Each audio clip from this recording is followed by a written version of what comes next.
saudara ini kan menanyakan ada pelecehan seksual tahun 2019 tanpa bukti, ya kan? Tetapi pertanyaan saudara ini sudah mengandung unsur, dapatkah keadilan itu atau kepuasan akan kebatinan saya tanpa melaporkan? Benar pertanyaan itu punya manfaat sama juga dengan yang saya sampaikan ini gitu loh. Karena Anda kan bertanya begini, saya bertanya melaporkan kasus ini tanpa bukti, bisa atau enggak ya? Pertanyaan Anda kan itu. Nah.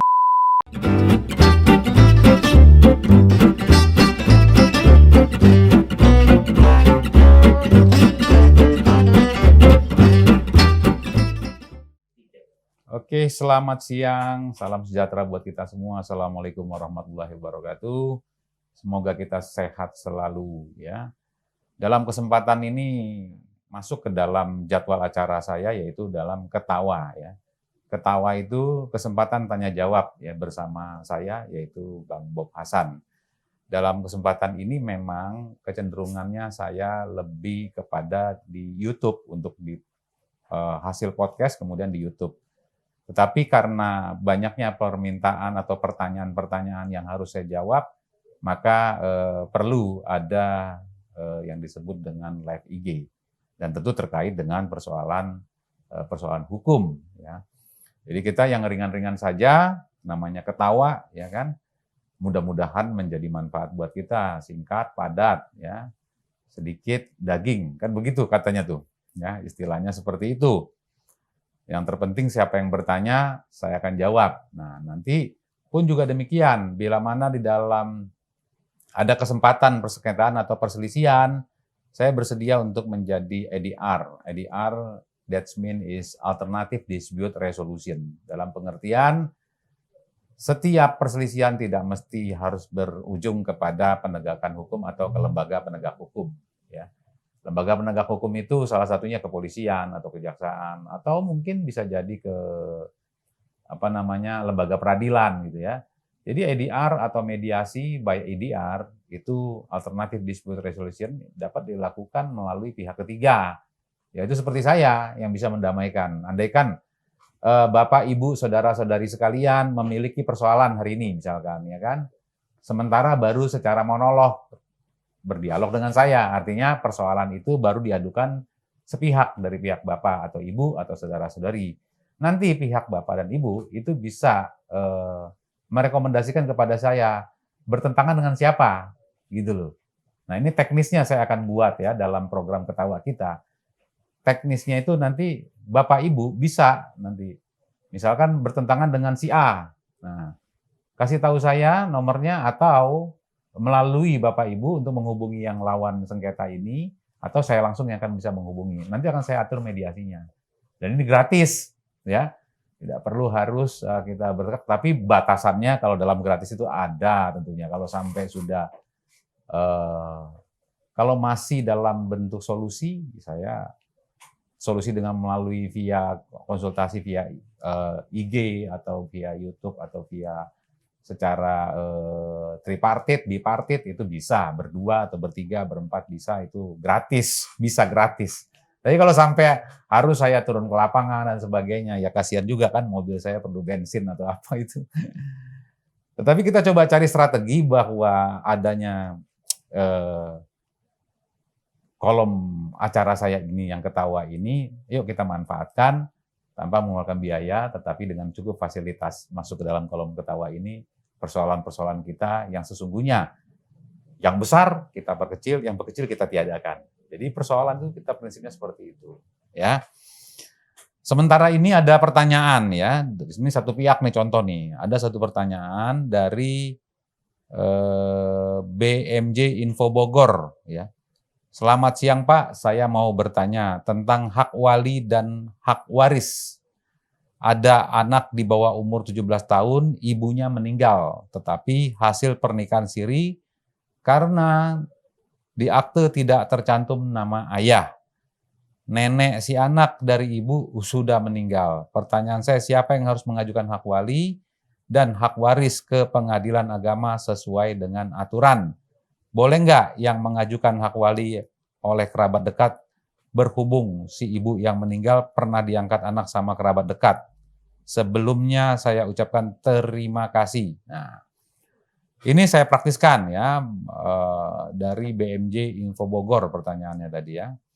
Ada dua hal, yaitu tentang hak wali dan hak waris, dan hal lainnya itu tentang pernikahan siri atau pernikahan di luar pernikahan yang sah, gitu, disebutnya begitu. Kenapa dibilang di luar pernikahan yang sah? Akibat daripada pernikahan itu tersebut tidak dicatatkan di kantor urusan agama atau disingkat dengan KUA. Atau kalau dalam agama di luar Muslim, Islam itu di catatan sipil, ya kan? Hanya sebatas pemberkatan, ya. Nah, nikah siri juga demikian, hanya sebatas pada nikah agama. Pada prinsipnya, pada intinya, sah dan tidaknya itu dapat ditentukan bahwa ada dua orang saksi, ya kan? Kemudian ada walinya, kemudian ada ijab kabulnya, kemudian ada yang menyaksikan selain daripada dua orang saksi tadi itu. Artinya nikah itu hanya kelemahannya tidak dicatatkan ya ke dalam daftar KUA. Itu nikah siri itu. Berarti pernikahan tersebut sah atau tidak sah gitu loh. Nah, sekarang terhadap wali dan waris ya, pernikahan siri juga akan berakibat kepada, karena memang tidak tercatatkan, maka di dalam akta kelahiran atau dalam surat keterangan lahir si anak itu adalah anak ibu. Gitu loh. Jadi ada beberapa macam ya, anak orang tua, anak ibu, anak negara. Gitu. Nah, kita nggak usah pusing bicara anak orang tua, anak negara, anak ibu. Anak ibu, kenapa disebut anak ibu? Karena yang terdaftar dalam surat keterangan lahir hanya ibunya, tidak termasuk ayahnya. Itu, tetapi itu anak sah juga. Nah, maka kalau bicara anak sah, apakah dapat perwalian atau waris? Kalau perwalian, siapa yang mau mewalikan daripada anak seumur di bawah umur 17 tahun ini? Dia bisa mengajukan siapapun, ya siapapun. Baik itu tadi pertanyaan dari BMJ Info Bogor, kerabat dekat, syukur-syukur itu ada hubungan darah, ya. Ya, kalaupun tidak ada hubungan darah, yang tidak mau mengakui, yang tidak mau memperhatikan, ya tetangga asal punya kesiapan untuk menjadi wali dan sebagainya, ya. Kemudian waris, ya. Apakah dia dapat waris? Nah, kalau anak siri di zaman sebelum tahun 2010, ada perkara dulu ya, Ibu Macica Mukhtar ya, itu tentang anaknya, akhirnya ada putusan MK ya. MK itu nomor 46 PUU tahun 2010 ya. Anak siri, pada prinsipnya intinya begini, anak siri sama dengan anak sah, anak perkawinan sah. Jadi sama-sama sah, keabsahannya itu sama. Hanya nanti perhitungannya tuh. Kalau waris itu, kalau memang ada anak sah, anak dalam perkawinan, dan anak siri, yaitu dalam undang-undang sudah diatur tidak boleh lebih dari sepertiga, gitu loh. Ya, tidak boleh lebih dari sepertiga. Nanti diatur lagi itu. Tetapi saya masih ingatkan bahwa tentang hak waris, ya itu tetap ada, ya. Diperkuat dari keputusan MK di tahun 2010 nomor 46, ya. Jadi ketentuan dan putusannya bahwa kalau soal waris sama kedudukannya, hanya berbedanya nanti pendapatan atau perhitungannya. Tapi sama sebagai anak yang sah, sebagaimana anak berdasarkan hasil perkawinan sah. Ya, gitu. Jadi pernikahan siri itu pernikahan yang sah, tetapi tidak dicatatkan, maka tidak menjadi perkawinan yang sah. Gitu loh. Ini yang disebut dengan sebutannya kalau anak siri, yaitu tetap anak yang sah. Bisa dipahami ya, saya persingkat saja itu. Intinya pertanyaan wali itu siapa saja bisa mengajukan perwalian, pertanyaan waris dia akan mendapatkan waris sekalipun itu dia tidak tercatat dalam hasil pernikahan dari orang tuanya yang tidak tercatat di KUA dan dalam akte kelahiran, ya. Dari BMJ Bogor selesai sudah. Sekarang Prati ya, Bang Bob, tapi ternyata rehabilitasi bayar mahal, bener nggak Bang Bob? Ya. Rehabilitasi tentang ini terkait dengan kemarin saya selaku Ketua Umum Generasi Peduli Anti Narkoba pernah ya menelurkan satu gagasan, yaitu drug amnesty ya. Jadi jangan orang udah kena, udah dapat kedapatan baru ditangkap. Kenapa tidak kita lebih mencegah? Drug amnesty itu pengampunan bagi pemabok atau pengguna narkoba. Jadi pengampunan bagi pengguna narkoba itu dibutuhkan satu kesadaran, dan kesadaran itu mungkin masih kecil di Indonesia ini. Maka kita mulai daripada kita di lingkungan kita, ya. Kita akan berperang dengan narkoba, caranya adalah apa? Kita coba deteksi di sekitar kita. Kalau kita tahu bahwa mereka menggunakan narkoba, dekati, jangan dijauhi. Itu drug amnesty konsepnya. gitu loh. Jadi kalau secara undang-undang saya berharap pemerintah menelurkan selain tax amnesty yang kemarin ini, yaitu drug amnesty itu loh. Artinya pemerintah memperkuat, memaksakan siapa yang pernah pakai narkoba ngaku nggak akan ditangkap, tetapi direhabilitasi dengan gratis gitu loh. Sebenarnya itu yang saya cita-citakan pada saat itu, sampai hari ini belum tercapai, tetapi bisa pengertiannya gagasan ini dapat dilakukan ya. Kalaupun belum bisa dimasukkan ke dalam perundang-undangan, jadi kita sebagai insan nasional yang berpikir secara nasionalisme itu bisa tunjukkan bukan persoalan hanya tentang berbeda patriotisme atau tidak, bukan. Nasionalisme itu bisa dilihat dari tetangga kita, keluarga kita yang diketahui dia menggunakan narkoba, ya kan, ajak dia ke tempat rehabilitasi, banyak tempat-tempat rehabilitasi, apakah mendaftarkan kepada BNN untuk meminta rehabilitasi itu yang gratis. Setidak-tidaknya bayar tapi tidak mahal. Tetapi kepentingan biaya ini pun juga adalah kepentingan masa depan bagi si pengguna narkoba. Itu penting sekali. Karena apa? Orang yang sudah terjerumus betul hanya ada 3 pilihannya. Ya. Pertama ya rehabilitasi tadi. Yang kedua yaitu penjara. Yang ketiga ya mati. Karena apa? Kalau dia tidak dipenjara, maka candunya akan terus-menerus menguasai tubuh. Dan kalau dia berhenti, dia akan mati. Karena apa? Sudut pandang daripada obat-obatan terlarang itu sudah benar-benar menguasai daripada elemen metabolisme tubuh kita. Itu sedikit sepintas tentang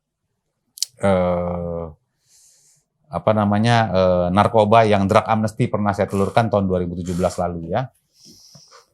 Kemudian ada pertanyaan yang tidak bisa saya sebutkan ya, tidak bisa saya sebutkan nama pengirimnya, tetapi saya bisa menjelaskan dalam live IG ini perkaranya ya, tentang perkaranya ya. Selamat malam Pak, saya mau bertanya ya kan. Saya mau melaporkan seseorang yang telah melecehkan saya waktu 2019, tapi saya tidak punya bukti, saya trauma sekali. Terus waktu 2021 kemarin, saya bertemu dengan pelaku dan dia meminta maaf, tapi hati saya tidak bisa memaafkannya. Kalau saya bertekad untuk melaporkan kasus ini tanpa bukti, bisa atau enggak ya Pak? Saya katakan tidak bisa, gitu ya. Jadi sekali lagi bahwa persoalan hukum itu bukan hanya persoalan tentang kita akan bisa melaporkan atau tidak, atau persoalan tentang ujung-ujungnya ada untung atau ada rugi. Bukan hanya itu. Tetapi apa? Bahwa keuntungan dan kerugian dan kepuasan maupun kepuasan batin atau keadilan itu sebenarnya yang menjadi target kita. Sebenarnya itu. Ya. Jadi kalau target kita itu melaporkan adalah tujuannya ada satu kepuasan secara batiniah, maka laporan itu kita laksanakan, ya kan? Dan ada perjalanan proses pemeriksaan dan sebagainya. Ya. Tetapi persoalan itu bisa saja tanpa laporan juga bisa ada kepuasan. Contoh begini, saudara ini kan menanyakan ada pelecehan seksual tahun 2019 tanpa bukti, ya kan? Tetapi pertanyaan saudara ini sudah mengandung unsur, dapatkah keadilan itu atau kepuasan akan kebatinan saya tanpa melaporkan? Benar, pertanyaan itu punya manfaat sama juga dengan yang saya sampaikan ini gitu loh. Karena Anda kan bertanya begini, saya bertekad melakukan kasus ini tanpa bukti, bisa atau enggak ya? Pertanyaan Anda kan itu. Nah, saya susun lagi bahasanya dari pertanyaan Anda ini, saya yakin sama. Ya, tanpa saya laporkan, apakah keadilan dapat saya terima? Gitu loh, dapat saya peroleh. Karena apa? Anda ke polisi itu kan mau memperoleh keadilan. Nah inilah, jadi bahasa saya itu singkat padat, tapi resapi benar-benar nih.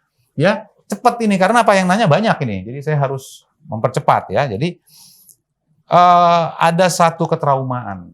Ketraumaan ini boleh jadi juga bisa atau dapat diobati dengan adanya kesungguhan, ya, manfaat yang diungkap, maaf yang diungkapkan. Jadi tahun 2021 berjumpa meminta maaf, tapi hati Anda masih belum bisa, ya, belum bisa memaafkan lah, begitu bahasanya.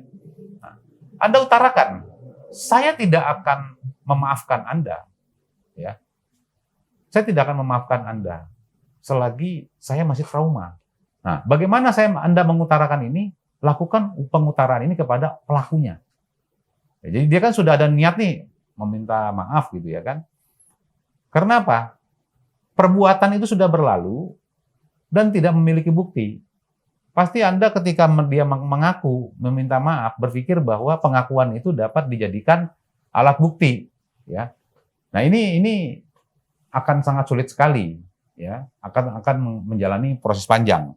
Terkecuali traumatis Anda itu masuk ke laboratorium rumah sakit, itu sebenarnya bisa menjadi alat seperti alat visum, ya. Visum rectia itu akan bermanfaat bagi alat bukti dan nantinya. Tapi kalau Anda hanya trauma terhadap perasaan dan tidak pernah memeriksa secara berkala terhadap keadaan pemikiran dan keadaan mentalitas Anda yang trauma akibat perbuatan 2019 itu, saya yakin sulit untuk menemukan hanya kalau dengan mengaku saja gitu kan. Nah, jadi heningkan dulu diri Anda, ya kan. Anda punya rasa yang tidak pernah bisa berubah, rasa trauma itu tadi itu tidak bisa terobati. Apa yang Anda bisa tuntut kepada orang yang telah melakukan dan telah meminta maaf tadi itu, nanti akan Anda temukan sebuah titik atau waktu di mana Anda akan bisa membunuh perasaan trauma tadi itu, mengobati perasaan Anda seolah tidak pernah terjadi apa-apa. Ya kan? Ini akan jauh lebih mulia, ya, sehingga keadilan akan Anda peroleh dengan tentu caranya menterapi diri Anda sendiri, dibantu oleh siapa pelakunya tadi itu. Artinya prosesi maafnya itu harus dibuktikan dalam bentuk yang tulusnya seperti apa, dan itu hanya Anda yang bisa menjawab. Tapi sekali lagi saya katakan bahwa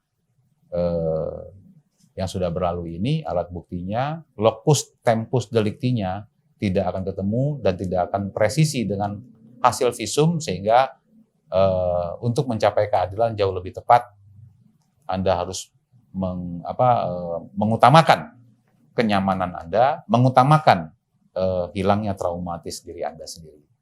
Begitu ya. Saya kira itu yang tidak bisa saya sebutkan namanya, ya. Jadi kronologisnya ini teman dari suami malah ini kan jadi agak-agak traumatis memang. Laki-laki ini suka sama saya dan melarang saya untuk berada dekat-dekat dengan suami.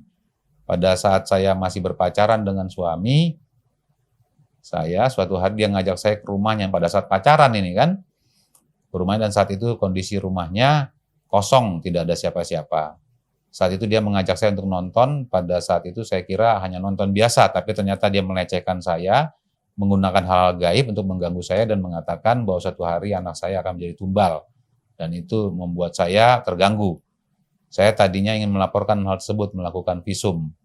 Tapi saya tidak punya bukti untuk melakukan hal tersebut. Keesokan harinya, dia masih ngechat saya, apakah saya masih marah atau tidak. Saya sudah blok semua akun medsosnya dia. Awal tahun ini anak saya meninggal, dan dia minta maaf atas kejadian itu, namun trauma saya belum bisa hilang. Hal yang dia lakukan saya sangat membuat saya trauma dan mengganggu aktivitas saya, karena saya selalu teringat dengan dia dan kejadian tersebut. Saya ingin melaporkan dia, tapi saya tidak memiliki bukti-bukti. Ya, apakah saya tetap bisa melaporkan dia? Saya hanya punya bukti dia minta maaf kepada saya. Itu tadi saya sudah mengatakan, ya, tidak cukup dengan pengakuan alat bukti itu tadi, ya. Jadi capailah, ya, karena Anda seorang wanita, ya, tolong dicapailah dengan kenuranian kewanitaan Anda, ya. Bahwa hukum itu tidak hanya sebatas tentang pasal-pasal. Law is universal, law is feel. Hukum itu perasaan, ya. Jadi carilah, gapailah perasaan-perasaan yang nyaman bagi diri Anda. Karena apa? Jauh lebih penting kita memikirkan yang ke depan dibandingkan kita memikirkan yang ke belakang, ya kan? Nah, kalau dia sudah meminta maaf dan segala macam, maafkan. Tapi kalau rasa maaf atau permintaan maaf itu tidak diwujudkan dalam bentuk suatu perbuatan atau masih seperti memiliki paras atau tindakan yang mengganggu, tegur lagi kembali dia untuk meminta maaf yang lebih tulus dan tidak mengganggu lagi di kemudian hari. Oke, saya tidak bisa sebutkan namanya. Dari awal pernikahan saya sering disakiti oleh suami saya, tapi bukan dengan fisik, melainkan dengan ucapan. Ya, verbal. Ya, fisik and verbal itu podo wae, ya. Dulu saya bekerja di Taiwan selama 6 tahun dan syukur puji Tuhan saya bisa membeli sebidang kebun karet. Saya niatan untuk bekerja lagi ke negara Taiwan untuk membangun rumah. Jadi satu kali sudah berangkat dapat kebun karet, sekarang berangkat lagi mau bangun rumah. Karena saya belum punya rumah selayaknya seperti teman-teman yang lain. Mungkin teman-teman satu profesi, ya kan, rumahnya kok beda gitu ya. Nah, tapi setelah saya proses bekerja di negara Taiwan bangun rumah, saya belum, ya, saya proses di PT, suami saya minta cerai. Maksudnya proses mau berangkat lagi nih kayaknya nih, ya. Tapi tidak saya tanggapi, dan setelah saya terbang, suami saya di rumah telah menjual kebun yang dulu hasil keringat saya tanpa persetujuan dari saya.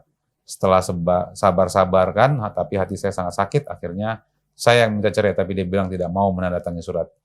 Yang menjadi pertanyaan, apakah bisa surat cerai bisa diurus tanpa ada persetujuan dari pihak kedua atau pihak suami maksudnya kan gitu kan. Nah, ada dua hal yang saya bisa sampaikan dalam kronologi atau peristiwa hukum yang disampaikan oleh penanya kepada saya ini. Yang pertama adalah menjual karet tanpa izin walaupun dia adalah suami, karena perolehannya dilakukan oleh istri, memang suami punya hak juga, tetapi otomatis suami dengan istri sama-sama memiliki hak yang sama atau dalam konteks perhitungan 50-50. Dalam pengertian, satu wujud yang 100% ini langsung dijual tanpa sepengetahuan atau sepihak, itu sudah melanggar hukum. Ya, sudah melanggar hukum. Apakah perbuatan ini juga merupakan salah satu bagian untuk dapat dijadikan pengajuan perceraian? Bisa. Karena apa? Perceraian kalau di dalam hukum Islam itu akibat daripada nafkah batin, nafkah lahir, dan sebagainya. Jadi kalaupun itu jadi catatan sipil di luar non-Islam juga sama, ya, semuanya itu berkaitan tentang hubungan suami istri antara hak dan kewajiban suami istri. Itu sebenarnya itu kaitannya itu tadi. Nah, itu bisa menjadi dasar juga dengan hal-hal yang lainnya, ya, yaitu perceraian itu tidak mesti harus disetujui oleh pihak yang suami atau istri. Jadi kalau suami istri tidak mau lagi sepakat untuk bercerai, kemudian tidak mau menandatangani kesepakatan untuk bercerai tadi itu, maka ya selanjutnya pengajuan perceraian itu mesti masuk ke lembaga peradilan. Nah itulah dia, kalau lembaga peradilan nggak mesti setuju atau tidak setuju, menolak pun tetap bisa cerai. Setuju pun artinya untuk bercerai bisa jadi nggak jadi cerai. Jadi lembaga peradilan itu akan menguji apakah perkawinan itu patut untuk putus hubungan perkawinannya, atau hanya sebatas ini apa namanya bunga-bunga keluarga. Itu akan bisa dibedakan. Tapi kalau ini jauh daripada bunga-bunga keluarga, ya. Kemudian yang selanjutnya, saya sedang menghadapi masalah bersama kenalan rekanan saya dalam usaha makanan, ya. Namun baru dimulai dalam 1 bulan berjalan, rekanan saya ini tiba-tiba meminta saya untuk memulangkan modalnya untuk waktu 3 hari dengan alasan beliau harus memperbaiki mobil dia yang rusak, jadi dia perlu uang sekitar 60 juta, dan selang 2-3 berikut dia memutus pihak untuk menyudahi kerjasama yang sedang dia dalam proses meminta balik uang dia secepatnya sampai mencari-cari celah. Kesalahan saya terus dengan kata-kata yang tidak baik. Singkat cerita sudah saya kembalikan 50%, sisa 40% lagi yang belum, namun terus ada penekanan sampai dia melakukan penekanan dengan menyebarkan foto saya, KTP saya, alamat rumah saya, bukti chat, dan lain di sosial. Dan pada akhirnya dia juga menyambangi RT tempat saya untuk menceritakan sepihak, akhirnya merusak nama baik saya. Alasan saya belum bisa mengembalikan sejak kehamilan saya, melahirkan, dan 2021 suami saya sakit stroke, maka semua usaha penghasilan saya pun drop dan merugi. Hasil saya butuh waktu untuk mengumpulkan dana di masa pandemi ini. Namun yang saya tidak terima adalah dia melakukan illegal access. Semua data saya dipublish di sosial media, di grup FB manapun dengan sengaja tanpa seizin saya, dan tentunya itu membuat dampak yang buruk terhadap saya ke depan. Ini ujaran kebencian, ya. Ujaran kebencian yang menggunakan teknologi sosial media yang disebut Undang-Undang ITE. Jadi ada unsur, ada makna kebencian ketika orang tersebut yang menjaga atau bahkan mempublish, ya, posisi dirinya di dalam sosial media tanpa kehendak kita, sehingga dapat saja pertama, bagi orang yang disebarkan merasa dia dibenci, gitu loh. Yang kedua, mengundang kebencian kepada halayak ramai. Itu ujaran kebencian. Maknanya di situ, ya. Ini bisa dimasukkan dalam perkara ini. Nah, soal kerjasama itu kan ada kontraknya, ya. Mana yang kontraknya ini dia memutuskan sepihak, bisa dinyatakan memutuskan sepihak, itu bisa dilakukan teguran, ya kan. Tidak mesti langsung ke pengadilan, tetapi teguran terlebih dahulu. Loh, Anda kan sudah punya perjanjian taken sampai tahun sekian. Nah, nanti dia akan juga melakukan satu klaim bahwa Anda bekerja sama, tetapi bisa jadi usahanya nggak jalan. Nah, ini ada apa? Nah, di sini nanti akan terjadi sebuah komunikasi yang baik. Bila mana komunikasi yang baik itu tidak dapat terjalin, ya, itu dapat diajukan ke pengadilan. Ya, apalagi kalau sudah dikembalikan 55%, ya, itu otomatis dengan pengembalian 55% itu usaha akan berpengaruh sekali. Karena apa? Suntikan modal, permodalannya dikurangi, terdeviasi. Dalam ekonomi bisnis seperti itu. Ya. Tapi dalam hukum bisnis, perjanjian yang sudah disepakati dengan batas waktu tertentu yang sudah ditentukan dalam perjanjian tersebut tidak boleh dilanggar. Tiba-tiba ditarik, itu mengandung unsur wan prestasi. Wan prestasi itu menyebabkan kerugian. Kerugian itu dapat dituntut melalui pengadilan. Ya. Jadi ada dua hal tadi, bahwa apakah ini dapat saya laporkan? Bisa, karena itu adalah ujaran kebencian, perbuatan yang dia melakukan legal access sampai segala macam. Tapi jangan lupa, ada sebab, ada akibat. Ya, kenapa dia bisa menembus ke Facebook dan sebagainya, kenapa dia berani mengatakan hal apa, berarti ada sesuatu yang dirasakan oleh dia, yang dirugikan oleh diri kita, gitu loh. Nah, ini yang harus diluruskan kembali melalui tingkatan komunikasi. Law is communicate. Hukum itu komunikasi. Ya. Jadi, sesungguhnya, semua. Nah, ini jadi saya simpulkan ya. Jadi dari 5 pertanyaan ini, ada 3 pertanyaan yang tidak saya bisa sebutkan prinsipal penanyanya. Yang 3 ini memang sangat rahasia sekali karena detail sekali ya, gitu loh. Nah ini sebenarnya kalau ada istilah bahwa Anda bisa menjadi seorang dokter bagi diri Anda, di dalam pengetahuan yang kolom ketawa Bang Bob, Anda akan bisa menjadi seorang pengacara bagi diri Anda sendiri. Itulah sebenarnya gunanya kita melatih diri kita dengan persoalan-persoalan yang kita miliki. Nah, kemudian ada satu jalan keluarnya. Ya. Nah, kemarin saya juga berbincang dengan seorang musisi ya dan politician ya sekarang ini, yaitu Ahmad Dhani ya. Sayangnya di dalam kolom podcast saya itu viewer yang luar biasa, tetapi tidak banyak yang menanyakan tentang bagaimana keberadaan dan perasaan Ahmad Dhani pada saat dulu proses hukum dan bagaimana sehingga dia untuk ke depan ini tidak melanggar hukum kembali dan apa sebabnya beliau bisa bertekad terus untuk terjun ke dunia politik ini. Tapi tidak timbul pertanyaan itu sehingga saya ketawa Bang Bob ini coba kita buka karena kanal pertanyaan ini ketawa Bang Bob ini juga bisa kita live-kan di IG, ya kita live-kan di IG hari ini. Gitu. Jadi saya kira demikian. Adakah pertanyaan-pertanyaan lain pada saat proses live IG ini berjalan? Silakan ya.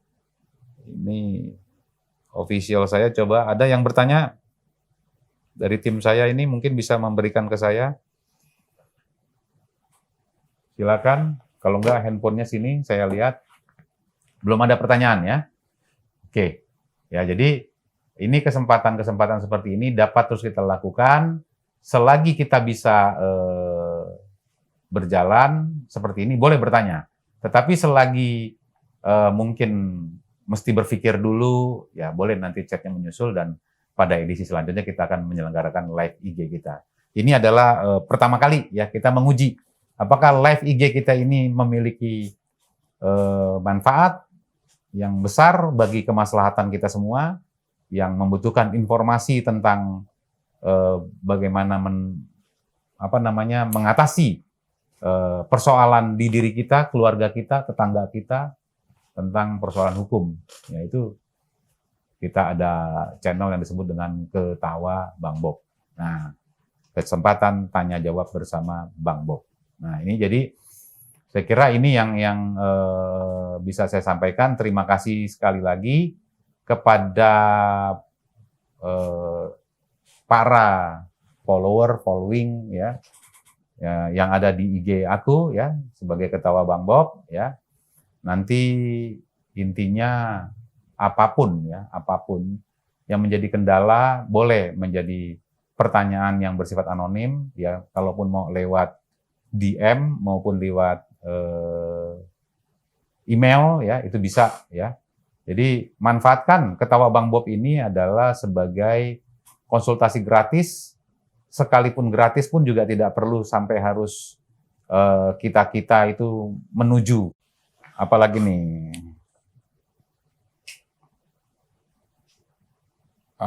ada yang dari Hong Kong ya. ada yang dari Hong Kong.